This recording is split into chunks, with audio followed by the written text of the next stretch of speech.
ప్రభు పేరట మీ అందరికీ శుభాభివందనములు. ఈ రోజు మన అనుదిన వాక్య ధ్యానమైన ఎడారిలో సెలయేర్లలోని వాక్యము. మేము శ్రమ పొందినను మీ ఆదరణ కొరకును రక్షణ కొరకును పొందుదుము. మేమాదరణ పొందినను మీ ఆదరణ కొరకై పొందుదుము.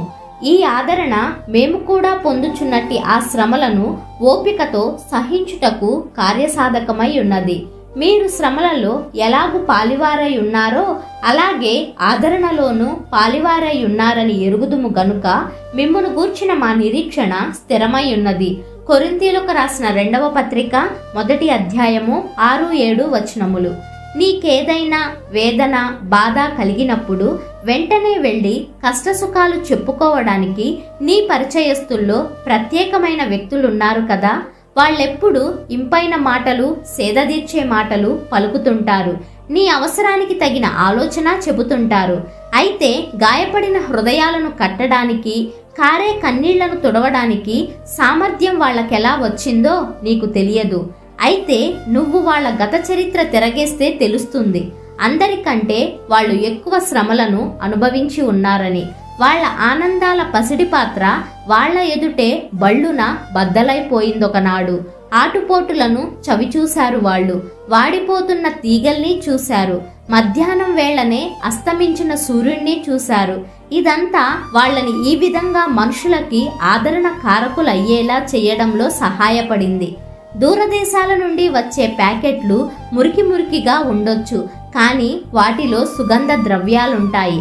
అలానే శ్రమలు భరించరానివిగా ఉండొచ్చు, కానీ వాటి క్రమశిక్షణలో మన ఔన్నత్యం ఉదాత్త గుణం పెరిగి ఇతరులకు సహాయపడే నిపుణతను పొందుతాము.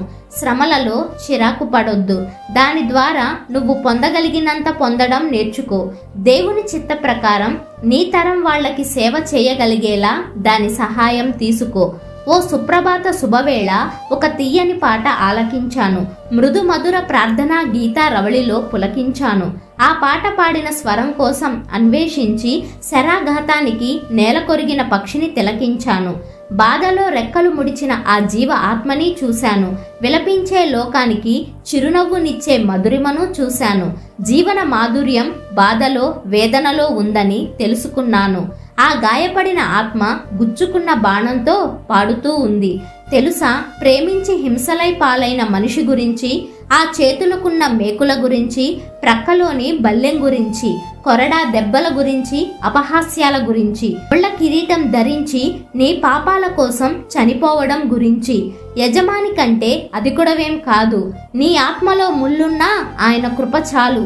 నీ జీవితం గాయపడినా ఆయన పిల్లల కోసం పాటుపడు. గుచ్చుకున్న బాణంతో పాడుతున్న గువ్వలాగా.